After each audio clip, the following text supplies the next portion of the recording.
Hi all, അസ്സലാമു അലൈക്കും. Welcome back to Silna's kitchen. കപ്പലണ്ടിയും തേങ്ങയും കൊണ്ട് ഒരു അടിപൊളി ടേസ്റ്റി ആയിട്ടുള്ള ഒരു വെറൈറ്റി ആയിട്ടുള്ള ഒരു പലഹാരത്തിൻ്റെ റെസിപ്പിയാണ്. കപ്പലണ്ടി നമ്മുടെ വീട്ടിലുണ്ടെന്നുണ്ടെങ്കിൽ പെട്ടെന്നൊരു ഗസ്റ്റൊക്കെ വരുന്ന സമയത്ത് നമുക്ക് വളരെ പെട്ടെന്ന് തയ്യാറാക്കി കൊടുക്കാൻ പറ്റുന്ന നല്ല ഈസി ആയിട്ടുള്ള ഒരു അടിപൊളി പലഹാരമാണിത്. ഒരു തവണ ഇതിൻ്റെ രുചി അറിഞ്ഞാൽ പിന്നെ നിങ്ങൾക്ക് കപ്പലണ്ടി മേടിക്കുന്ന സമയത്തൊക്കെ ഇതേ രീതിയിൽ തന്നെ ഉണ്ടാക്കി കഴിക്കാൻ തോന്നും. അത്രയും ടേസ്റ്റി ആയിട്ടുള്ള ഒരു പലഹാരമാണ്. അപ്പോൾ ഇതെങ്ങനെയാണ് തയ്യാറാക്കുന്നതെന്ന് അറിയാനായിട്ട് വീഡിയോ സ്കിപ്പ് ചെയ്യാതെ മുഴുവനായിട്ടൊന്ന് കണ്ടു നോക്കണേ. റെസിപ്പിയിലോട്ട് കടക്കുന്നതിന് മുമ്പായി സിൽനാസ് കിച്ചൺ ചാനൽ ആദ്യമായിട്ട് കാണുന്നവരാണെങ്കിൽ പ്ലീസ് ഒന്ന് സബ്സ്ക്രൈബ് ചെയ്തേക്കണേ. ഒപ്പം തന്നെ ഈ വീഡിയോസ് നിങ്ങൾക്ക് ഇഷ്ടപ്പെടുകയാണെങ്കിൽ ഒരു ലൈക്ക് ചെയ്ത് ഷെയർ ചെയ്ത് സപ്പോർട്ട് ചെയ്യാനും മറക്കരുത്. ഇനി നമുക്ക് ഇതെങ്ങനെയാണ് തയ്യാറാക്കുന്നതെന്ന് നോക്കാം. അപ്പോൾ ഇതിനായിട്ട് ആദ്യം തന്നെ ഒരു മിക്സഡ് ജാർ എടുത്തിട്ടുണ്ട്. ഇതിലേക്ക് 250 ml കപ്പിന്റെ അളവിൽ ഒരു 1/4 കപ്പ് കപ്പലണ്ടിയാണ് ഇട്ട് കൊടുക്കുന്നത്. ഞാൻ എടുത്തിട്ടുള്ള ഈ ഒരു കപ്പലണ്ടിയുടെ അളവനുസരിച്ചാണ് ബാക്കിയുള്ള എല്ലാ ഇൻഗ്രീഡിയൻസിന്റെ അളവും എടുക്കുന്നത്. ഇതൊന്ന് ക്രഷ് ചെയ്തെടുക്കാൻ വേണ്ടി ഈ ഒരു മിക്സഡ് ജാറിലേക്ക് ഇട്ട് കൊടുക്കുന്നുണ്ട്. അതിനുശേഷം ഇതിലേക്ക് ഒരു 1/4 ഭാഗം സവോള കട്ട് ചെയ്തിട്ട് ഇതിലേക്ക് ഇട്ട് കൊടുക്കുന്നുണ്ട്. ഇനി ചെറിയ ഉള്ളിയാണ് ഉള്ളതെന്നുണ്ടെങ്കിൽ അത് ഇട്ട് കൊടുക്കാം. പിന്നെ ഇതിലേക്ക് നല്ലൊരു മണത്തിനും എരിവിനൊക്കെ വേണ്ടി ഒരു 2 പച്ചമുളക് കട്ട് ചെയ്തതും ഇട്ട് കൊടുക്കുന്നുണ്ട്. ഇതങ്ങ് ഒരുപാട് അരഞ്ഞു പോവരുത്, ഒന്ന് ക്രഷ് ചെയ്തെടുത്താൽ മാത്രം മതി. അപ്പോൾ ഞാനിതൊന്ന് കറക്കിയെടുത്തതിന് ശേഷം ഇതുപോലൊരു പാത്രത്തിലേക്ക് മാറ്റുന്നുണ്ട്. ഇത് കാണുമ്പോൾ നിങ്ങൾക്ക് കറക്റ്റായിട്ടും മനസ്സിലാവുന്നുണ്ടാവും ഇതിൻ്റെ ഒരു പരുവം. നമ്മൾ ഉണ്ടാക്കിയെടുക്കുന്ന ഈ ഒരു പലഹാരത്തിൻ്റെ കൂടെ ഇത് കടിക്കാനായിട്ട് കിട്ടണം. അതാണ് ഇതിൻ്റെ കറക്റ്റ് പരുവം. അടുത്തതായിട്ട് ഇതിലേക്ക് വേണ്ടത് ചിരകിയ തേങ്ങയാണ്. ഞാനിവിടെ 1/2 കപ്പ് അളവിൽ 1 കപ്പ് ചിരകിയ തേങ്ങ ഇട്ട് കൊടുക്കുന്നുണ്ട്. ചെറിയൊരു തേങ്ങയുടെ പകുതിയാണിത്, അതായത് ഒരു മുറി തേങ്ങയാണ്. ഇനി ഇതിലേക്ക് വേണ്ടത് അരിപ്പൊടിയാണ്. വറുത്ത അരിപ്പൊടിയാണ് ഞാൻ ഇതിലേക്ക് ഇട്ട് കൊടുക്കുന്നത്. വറുത്ത അരിപ്പൊടി തന്നെ ഇട്ട് കൊടുക്കാൻ വേണ്ടി നോക്കുക, എന്നാലാണ് നമ്മൾ ഉദ്ദേശിക്കുന്ന ആ ഒരു പരുവത്തിലും ടേസ്റ്റിലൊക്കെ കിട്ടുള്ളൂ. ഇനി ഇതിലേക്ക് ഇട്ട് കൊടുക്കുന്നത് ഒരു നുള്ള് ഗരം മസാലപ്പൊടി, 1 സ്പൂൺ അളവിൽ ചിക്കൻ മസാലപ്പൊടി, 1 നുള്ള് മഞ്ഞൾപ്പൊടി, 1 സ്പൂൺ അളവിൽ മുളക് പൊടി, 1 നുള്ള് പെരിഞ്ജീരകപ്പൊടി, ആവശ്യത്തിനുള്ള ഉപ്പ്.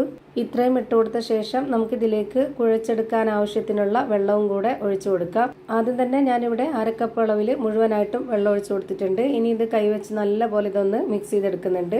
ഘട്ടം ഘട്ടമായിട്ട് വെള്ളം ഒഴിച്ച് ഇത് കുഴച്ചിട്ടെടുക്കണം, അല്ലാന്നുണ്ടെങ്കിൽ ഇതിൻ്റെ പരുവം തെറ്റിപ്പോവും. ഈ മാവ് കൈവച്ച് നന്നായി കുഴച്ചതിന് ശേഷം നമുക്ക് ഇഷ്ടമുള്ള ഒരു രീതിയിൽ പിടിച്ചെടുക്കാൻ വേണ്ടി കഴിയണം. അതിനുള്ള ആ ഒരു പരുവത്തിലാണ് ഇത് റെഡിയാക്കി എടുക്കേണ്ടത്.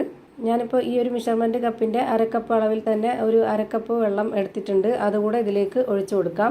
ഇപ്പോൾ ആകെ ഇതിലേക്ക് വേണ്ടി വന്നിട്ടുള്ളത് ഈ ഒരു 1/2 കപ്പിന് 1.5 കപ്പ് വെള്ളമാണ്. ഇനി ഇതിലേക്ക് വേറെ വെള്ളമൊന്നും വേണ്ട. ഇപ്പോൾ ഇത് കറക്റ്റ് ആയിട്ടുണ്ട്. ഇനി നമ്മുടെ കൈയൊന്ന് വെള്ളത്തിൽ മുക്കിയെടുത്തതിന് ശേഷം ഇതിൽ നിന്ന് കുറച്ചെടുത്തിട്ട് ചെറിയൊരു പീസായിട്ടാണ് ഞാൻ എടുത്തിട്ടുള്ളത്. നമുക്കിഷ്ടമുള്ള ഒരു ഷേപ്പിൽ റെഡിയാക്കി എടുക്കാവുന്നതാണ്. ഞാനിതുപോലെ ചെറിയൊരു ബോൾസ് ആക്കിയതിന് ശേഷം ചെറുതായിട്ടൊന്ന് പ്രസ് ചെയ്ത് കൊടുക്കുന്നുണ്ട്.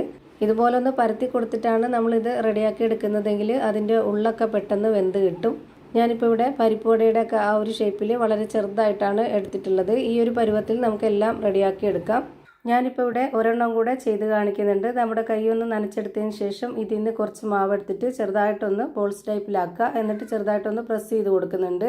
ഇതുപോലെ തന്നെ എല്ലാം ചെയ്ത് ഒരു പാത്രത്തിലേക്ക് മാറ്റിയിട്ടുണ്ട്. ഇനി നമുക്കിത് ഫ്രൈ ചെയ്തെടുക്കണം. അതിനായിട്ട് സ്റ്റവിലേക്ക് ഒരു പാൻ വെച്ച് കൊടുത്ത് ഫ്ലെയിം ഓൺ ആക്കി കൊടുത്തിട്ടുണ്ട്. ഇതിലേക്ക് കുറച്ച് ഓയിൽ ഒഴിച്ചു കൊടുത്തതിന് ശേഷം ഓയിലൊന്ന് നന്നായിട്ട് ചൂടായിട്ട് വരുമ്പോൾ ഒന്ന് മീഡിയം ഫ്ലെയിമിൽ ഇട്ട് കൊടുത്തിട്ട് വേണം ഇത് ഓരോന്നോരോന്നായിട്ട് ഇട്ട് കൊടുക്കാൻ. ആ ഒരു മീഡിയം ഫ്ലെയിമിൽ ഇട്ട് കൊടുത്തുകൊണ്ട് തന്നെ എല്ലാം ഫ്രൈ ചെയ്തെടുക്കുക. എന്നാൽ എല്ലാം ഒരുപോലെ കിട്ടും. ഒരുപാട് സമയമൊന്നും വേണ്ട, വളരെ പെട്ടെന്ന് തന്നെ റെഡിയായി കിട്ടും. ഇപ്പോൾ ഇതിൻ്റെ ഒരു ഭാഗം വെന്ത് കിട്ടി. ഇനി നമുക്കിതൊന്ന് തിരിച്ചിട്ട് കൊടുക്കാം. ഇപ്പോൾ ഇതെല്ലാം തന്നെ തിരിച്ചിട്ട് കൊടുത്തിട്ടുണ്ട്. ഇനി ആ ഒരു ഭാഗം കൂടെ ഒന്ന് വെന്ത് വരട്ടെ. ഇപ്പോൾ ദാ ഞാനിവിടെ തിരിച്ച് മറിച്ചൊക്കെ ഇട്ട് കൊടുത്തിട്ട് വേവിച്ചെടുത്തിട്ടുണ്ട്. ഇനി നമുക്കിത് എണ്ണയിൽ നിന്ന് കോരി മാറ്റാം. പരിപ്പുവടയൊക്കെ തയ്യാറാക്കുന്ന അതുപോലെ തന്നെയാണ് ഇതും. ഇതിൻ്റെ പുറം ഭാഗമൊക്കെ നല്ല ക്രിസ്പി ആയിട്ടാണ് ഇരിക്കുക, അകം ഭാഗം നല്ല സോഫ്റ്റ് ആയിട്ടിരിക്കും. എന്തായാലും ഒന്ന് ട്രൈ ചെയ്ത് നോക്കണം, എല്ലാവർക്കും ഇഷ്ടമാവും.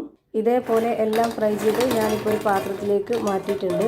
ഇതിപ്പോൾ എങ്ങനെയാണ് ഇരിക്കുന്നതെന്ന് അറിയാനായിട്ട് ഞാനിതൊന്ന് ഇതിൻ്റെ അകം പൊട്ടിച്ച് കാണിക്കുന്നുണ്ട്. അപ്പോൾ ഇത്രയേ ഉള്ളൂ ഇന്നത്തെ വീഡിയോ ഇഷ്ടമായാൽ ലൈക്ക് ചെയ്യാനും കമൻറ്റ് ചെയ്യാനും ഷെയർ ചെയ്യാനും മറക്കരുത്.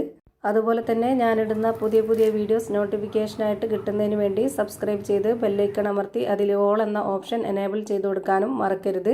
പുതിയൊരു വീഡിയോയുമായി വീണ്ടും വരും. Thank you for watching.